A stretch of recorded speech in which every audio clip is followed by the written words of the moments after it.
So I have been wanting to talk about this player for a very long time, right? Like within the past 5 to 6 days, I'm like, okay, when am I going to make this video? You know, but now we're here today. I do have time. I am going to be making this video, and I do want to speak about Tudor Mendel, who is one of Chelsea's brightest players. I have also been asked to talk about this player. So again, we are going to do this, and we are going to be talking about a potential prospect. Now, if you guys don't know who Mendel is, we're going to go by Mendel because I know that his full name is Tudor Mendel Idowu, but we're just going to name him Mendel. And so Mendel is a player that is coming through the Chelsea ranks. His contract with Chelsea is going to be expiring in about 7 days. Chelsea tried to renew this player, but they did not in the end. The player made it very clear that he wants to go into a different club and basically embrace a new adventure. As for the position of this player, he is a attacking right winger who is left-footed, and he is 18 years old. A player that was born on January 15th, 2005, meaning that Barcelona are looking for another new right winger, even though we have been talking about Dembele staying here, Rafinha having a future with Barcelona, us talking about how we're going to be promoting Lamine Yamal. Yes, Barcelona is yet again looking for another right winger. I can't really tell you what the plan is from Barcelona for them to say that we're going to be looking at our fourth potential option, because that's crazy. I feel like it is just too stacked. But when the talent is there and you know that this player can become something great, and you see that he's for free, right, because his contract ends in 7 days, then of course Barcelona is going to be saying, why not bring this player? It's not going to hurt. We're not going to be paying like 1 million, 5 million, 6 million, 8 million, 10 million euros for this player. He's going to be coming in for free. It's a safe bet. And so I can see why Barcelona would try and go and sign the player. Now keep in mind, there is a personal agreement between Barcelona and the player. Like everything is already fully agreed. Supposedly he was supposed to come to Barcelona, but the reason why we're also talking about this player is because there is a team called Anderlecht. I know that I did say that wrong, but there is a team from Belgium that is also trying to acquire the player. And the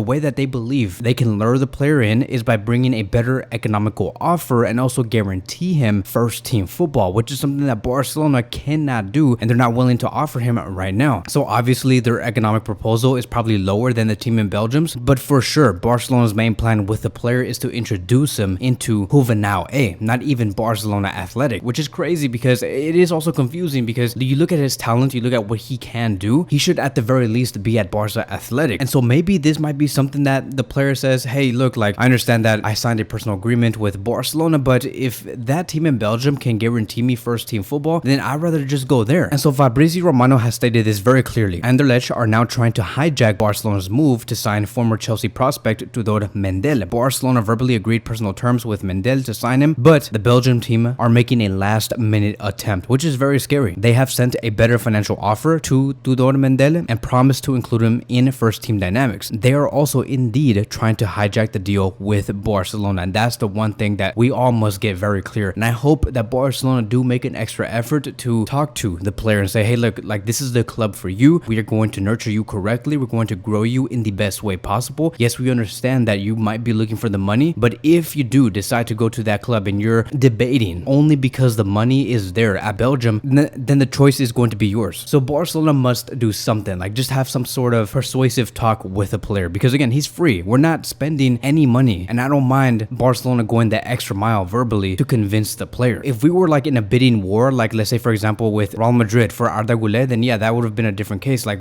how Barcelona handled that situation. Barcelona did not even bother getting into a bidding war, and they stepped out, and we're just like, okay, like if he wants to go over there to Real Madrid only because he sees a bigger bag and because he just thinks that Real Madrid is better, then let him go over there. There's no reason for us to financially stretch ourselves. But again, with Mendel, it is just different. He is a free agent. Now, if you guys are not familiar with the type of style he does portray on the field, the best way I could describe his style is he plays a lot like Neymar. A lot like Neymar. Like if you look at how he plays, the way that he moves, his body feints, the way that his footwork and everything, it really resembles Neymar. Like just think about Neymar when he was 22, 23, 24 years old, but he's left-footed. That is who Mendel is. And that is why Barcelona want him, is because he's so good technically. Like the guy is just amazing on the ball. He knows how to score. He knows how to provide support for his players. He knows how to make great assists. He has everything in his arsenal. And that is why I'm also very confused, right? Like why would Barcelona say you're going to be going to Juvenal A, right? At the very least, go to Barcelona Athletic. I feel like, right, this is just my opinion, right? And these are just my thoughts. I feel like Barcelona in a way don't really want to mix Lamine Yamal and Mendel at Barcelona Athletic, because we know that Lamine Yamal will be at Barcelona Athletic, sometimes being called into the first team. And if next season we have Lamine Yamal and also Mendel, knowing their capabilities capabilities, knowing how they also play in the exact same positions, it's going to be really hard for those two players to find a lot of minutes, because that is exactly what these two players need, is a lot of minutes. And so I feel like Barcelona is saying, hey, let's not have these two players be in the same squad, let's split them. Let's have Lamine Yamal in Barcelona Athletic, and let's call this player to go into Juvenal A, and then maybe sometimes go into Barcelona Athletic, or maybe even sometimes go to the first team, depending on how well he does. Like, it's all about shifting players. Like Barcelona can say, okay, on this day, on this match day, we're going to be bringing Lamine Yamal to the first team to go play against Getafe, and while he's out there playing against Getafe, Barcelona Athletic is also going to be having a game, and that is where we can move Mendel into that game when Lamine Yamal is not there and have him play all of the minutes. So it's all about making sure that these two players, if they were to end up playing and representing the same team, they get enough minutes. Now you may say, but Kevin, you're sounding a little contradicting, because didn't you always say that rotation is good and that having depth matters? Yeah, that matters, but that only counts, I believe, for the first team. If we go into 2025 or 2026 or 2027 and we end up having our two options on the right wing being Lamine Yamal and Mendel, that's fine with me, because in the first team, when you're playing first team football, you're also going to be called to play 70 plus games, and so there's going to be enough minutes and enough games for like everybody. But when it comes to Juvenal A, Barcelona Athletic, where you do not experience 70 plus games per season, the players need to be more spread out. And so I hope that also eventually that is the plan in 2027. If we can sign this player for free and we grow this player to become what he could become, and we also have Lamine Yamal become a great player for Barcelona, hopefully these two players can become the future of this club alongside with Gavi and with Pedri, because remember, Mendel is 18, 3 years older than Lamine Yamal. So let's lure this player in and have him become a great player through our ranks, because we have the capability to do that. We can grow and nurture a lot of great players, just like how we did with Lamine Yamal and Gavi and Alejandro Balde, etc, etc. And here's another thing, right? Like, it's so clear that this player is very good, right?